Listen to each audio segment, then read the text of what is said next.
Good day everyone, I am Cyrus P. Malaxi and today I will be discussing curriculum development, models, frameworks, and curriculum design. So before we begin teaching any subject, curriculum must first be developed, right? So it serves as the backbone of education because it determines what learners need to learn, how they will learn it, and how their learning will be assessed.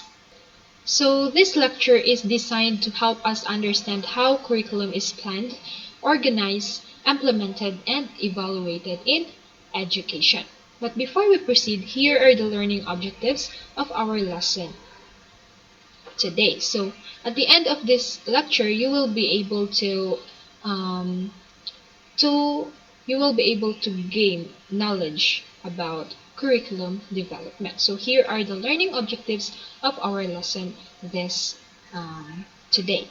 So let's have a quick overview of our lesson today. So curriculum development is a systematic process that involves planning, designing, implementing, and evaluating educational programs to achieve intended learning outcomes. So this lecture focuses on the major curriculum development models, frameworks, and principles of curriculum design. So in this lesson, you will able to examine the different models of curriculum. So we have Tyler's curriculum model, Tabas grassroots model, John Goodlad's curriculum model, Wheeler's curriculum model, and Kerr's curriculum model. So it also highlights their underlying principles, processes, and strengths and limitation. Alright, so what is curriculum development model? So a curriculum development model, it is a structured framework used to plan, design, implement, and evaluate educational programs. So it helps educators systematically define learning objectives, select relevant content, choose effective teaching strategies, and assess learner outcomes to ensure educational goals are met. So these models guides key curriculum decisions by answering essential questions such as what students should learn, how learning should be delivered, and how success should be measured.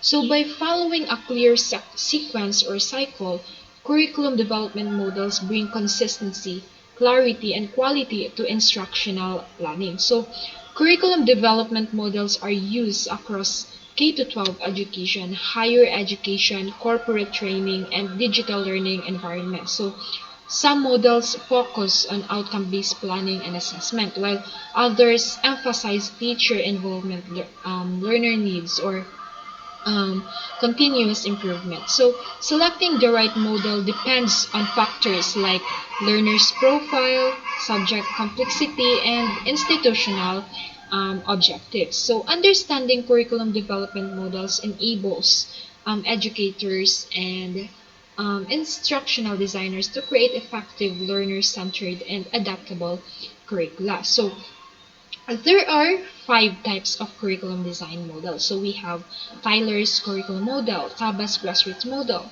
John Goodlad's curriculum model, Wheeler's curriculum model, and Kerr's curriculum model. Alright, so the first one is we have Tyler's curriculum model. So Tyler's model was developed by American educator Ralph W. Tyler in 1949. So it is also known as the objective model and is among the most widely used curriculum design models. So it is based on the notion that the objective of education is to develop learning that is meaningful and useful to learners. So Tyler's model lays importance on the planning phase. At the same time, it is focused on maintaining consistency among objectives, outcomes, and educational experiences. So it should also answer the following question. First is what educational purpose should the school seek to attain? Or what educational experiences are likely to attain these objectives? Or how can these educational experiences be organized? And how can we determine whether these purposes are being attained? The strength of this model lies in its concise structure and systematic approach. So at the same time, it allows for flexibility. So educators can easily apply this model to develop curriculum for any level of education and subject area, since it gives importance to the evaluation of the curriculum. So Tyler's model enables educators to assess the effectiveness of their education null plans, and introduce required changes. However, Tyler's model has limitations, so it gives less importance to social learning and doesn't fully address critical thinking or emotional development. So, consequently, this model might not comprehensively meet the diverse needs of all students. So, how can educators supplement Tyler's model to address these gaps? Aside from the four questions, he is able to mention the sources of the curriculum, which was carefully studied to develop a curriculum. So he also highlighted the importance of philosophy of education and the psychology of learning to screen the objectives that are included in the curriculum. Alright, the second one is we have TABA's grassroots model, or it is the teacher-led curriculum design. So TABA's model, also known as the interactive model, so it emphasizes the planning of instructional strategies. It designed in 1962 by Hilda Taba and an Estonian American curriculum expert, so reformer and teacher. So this model focuses on dynamic, responsive approach to curriculum development. So what are the key benefits of using an interactive model in curriculum design?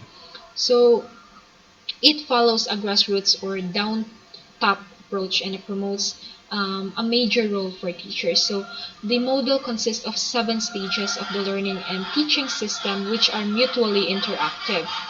So they are as follows. So first is we have diagnosis of learners' needs, formulation of objectives, selection of the content, organization of the content, or selection of learning experiences, and the organization of learning activities. And the last one is evaluation. So we will evaluate the learners. So this model highlights the importance of classroom realities in curriculum design. So this model, it promotes open-ended questions rather than focusing on right or wrong responses. So one of the major benefits is that it offers scope to explore a concept at a deeper level using critical thinking skills. Alright, so the third one is we have John Goodlad's curriculum model, or it is best for holistic and value-oriented curriculum design. So, um, a Canadian theorist and educational researcher, which is John Goodlad, is conceptualized Goodlad's model. So it is a distinctive curriculum based upon the core belief that the driving force of educational system should be values or goals. And Goodlad considered values as a data sources, contrasting Tyler's consideration of values as a screen. So in his curriculum development model, Goodlad focuses on the 4 key data sources, which are the values, the funded knowledge, the conventional wisdom, and the learner's needs and interests. So these sources differ significantly from Tyler's model. So how does Goodlad's emphasis on values as data sources impact curriculum design? So one of the major differences is that Goodlad's model recognizes scientific knowledge that stems from research. So when it comes to data sources, the model depends on explicit value statements. So this model, it proposes continuous evaluation at all stages of the curriculum development process. The fourth one is we have Wheeler's curriculum model, or approach to cyclical curriculum development. So Wheeler's model, devised by British educator and researcher D.K. Wheeler, he is a cyclic. So this model uses systematic and structured process to design and implement a curriculum, ensuring continuous improvement and adaptation. So it aims to help educators create and implement a dynamic curriculum that is relevant, effective, and efficient. Wheeler's model comprises 5 phases of curriculum development, which are as follows. The first one is we have selection of aims, goals, and objectives. Second, we have selection of learning experiences. The third one, we have selection of content or the subject matter, and organization and integration of learning experiences and content. And the last one, we have evaluation and revision of curriculum. So Wheeler's developed this model to address the shortcomings of Tyler's concept of curriculum development. Since Tyler's model is linear and basic, it overlooks the relationship between the different curriculum elements. So in response to it, Wheeler proposed this cyclic model. So it underlines the interconnectedness of the various curriculum aspects. So this model enables curriculum designers to begin working on it at any stage. So it also focuses on situational analysis. However, this model is time consuming and may be difficult to implement. And the last one, we have Kerr's curriculum model. So it proposed by British curriculum specialist John Kerr, or Kerr's model of curriculum development, shares features with Tyler's and Wheeler's model. However, it uniquely emphasizes the interrelatedness of its components through direct and indirect data flow. So how does this emphasis on interrelatedness improve curriculum design? So John Kerr proposed 4 components for his curriculum development model. So the first one is the objectives. The second one is the knowledge. And the third one, we have the school learning experiences. And the fourth one, evaluation. So Kerr's model recommends sorting objectives as cognitive, psychomotor, and affective. So it also underlines the knowledge needs to be organized, integrated, sequenced, and reinforced. So this model pays attention to the needs and interests of students. So the influence of social conditions and school and the maturity of the learner. So however, one drawback is that it doesn't focus on teacher input.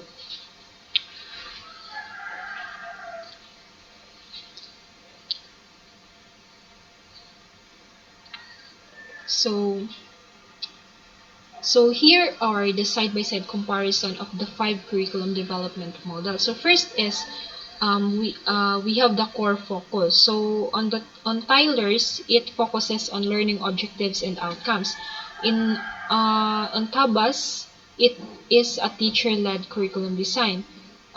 In John's Goodlad's model, it is a holistic curriculum development, while Wheeler's is continuous curriculum improvement and Kerr's is balanced curriculum planning. So you can see the difference of the different curriculum model and its key characteristics as well. It is written here at the third column.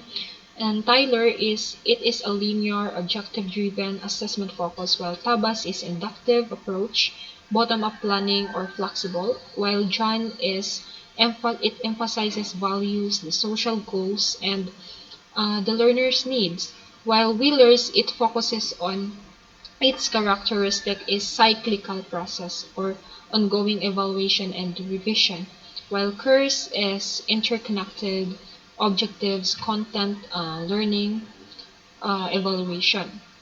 So the fourth one, it is best for. What is it best for? And the last one is its limitation. So there are the different limitation of the different curriculum. Like Tyler, it is limited flexibility. It is less learner input, and Tabas it is time intensive. And on John, it is less structured, and Wheeler's it requires constant review and resources. Since its characteristic, it is an ongoing evaluation and it has revision. Its characteristic, you need through revision. And the last one is Kerr's curriculum model. It is limited in terms of it can be complex for small institutions. So those are the difference of the different curriculum development models. So let's proceed to curriculum planning and designing. So curriculum planning is about how teachers organize and carry out instruction to help students grow and achieve learning goals. So teachers may plan their curriculum at different levels. So the daily lesson plan, specific activities, units of work, or even the entire program. So in practice, this means breaking lesson into manageable parts, giving students activities or tasks for each part, and using feedback from these activities to improve the next step of instruction. So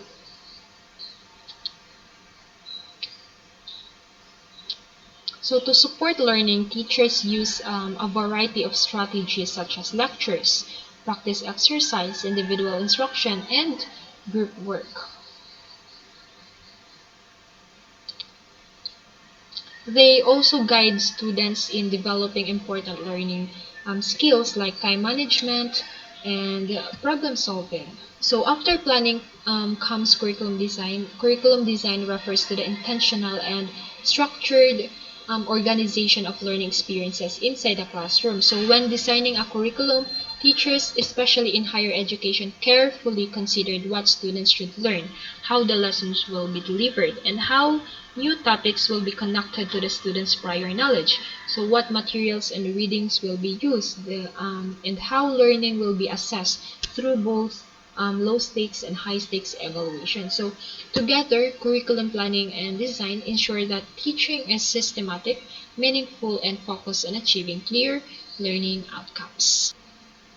Alright, so there are things that we need to consider in designing a curriculum. So we have two types of organization. According to Pawelin, 2019, we have the horizontal organization and the the vertical organization. So what do we mean by horizontal organization? So horizontal organization, it refers to how different subjects are connected at the same grade level. So it focuses on making lessons related and meaningful across subjects taught at the same time. So it means linking subjects together in one grade so students can see connections. So for example, when grade 4 students learn Philippine history and social studies, they may read related stories in English and analyze data in math. So this helps learning become more connected and not isolated. So the purpose is it will avoid repetition, no?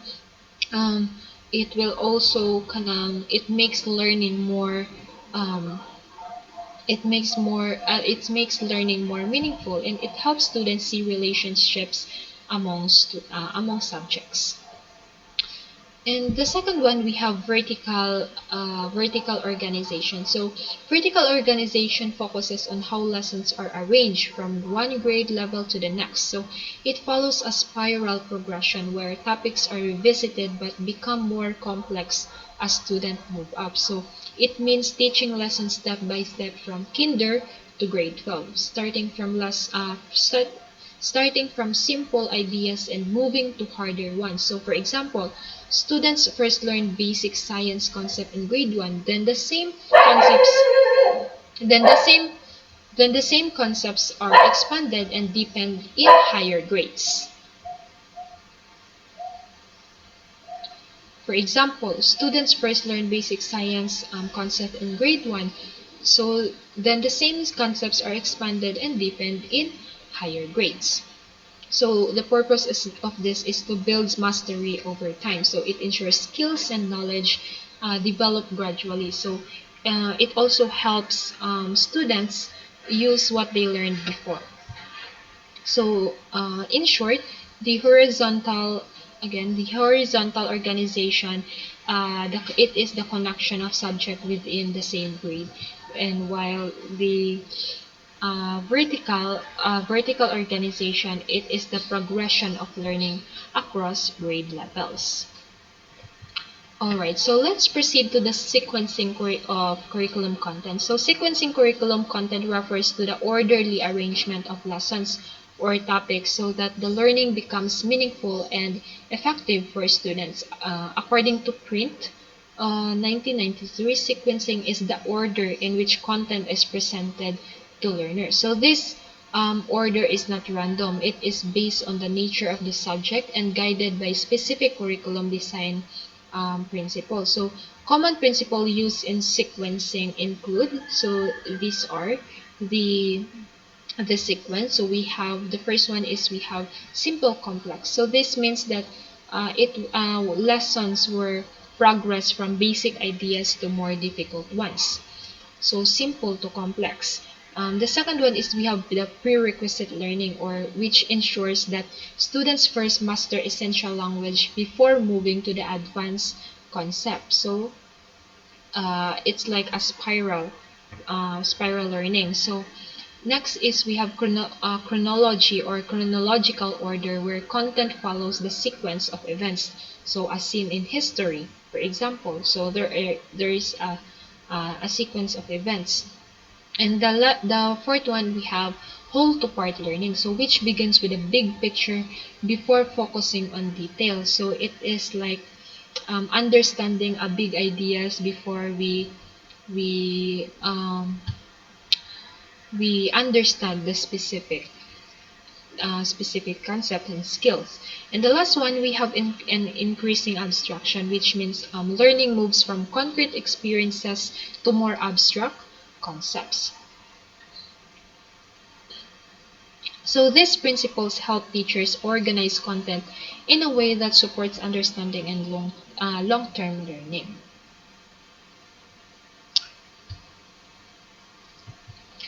Now, let's proceed to curriculum assessment and evaluation. So, curriculum evaluation, it is the process of checking whether a curriculum is effective and meeting its intended goals. So, according to Scriven, there are three main types of curriculum evaluation.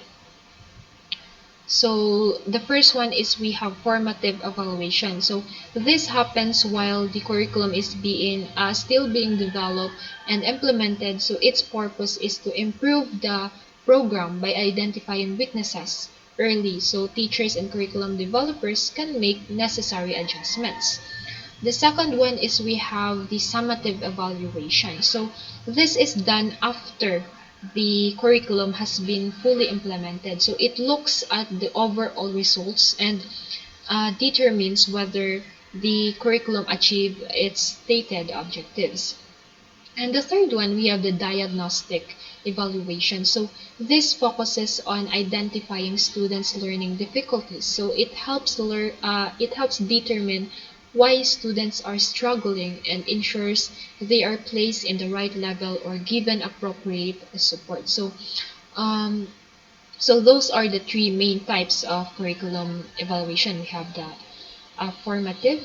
formative evaluation, summative evaluation, and the diagnostic evaluation. So, alright. So, in addition, we have there are other types of evaluation used in instruction. So the first one is we have confirmative assessment. So confirmative assessment checks if a curriculum or teaching approach remains effective over time, so even after implementation. The next one is we have norm reference assessment. So norm reference assessment compares a student's performance with others, such as class or national averages.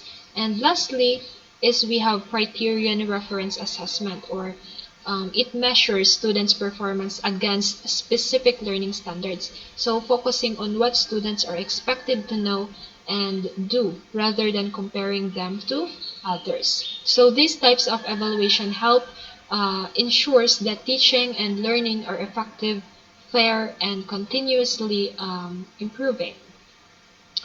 So, alright, so that would be all. I hope you learned something about curriculum development. So I hope you gain knowledge about curriculum development. So that would be all. Thank you for watching, and God bless us all.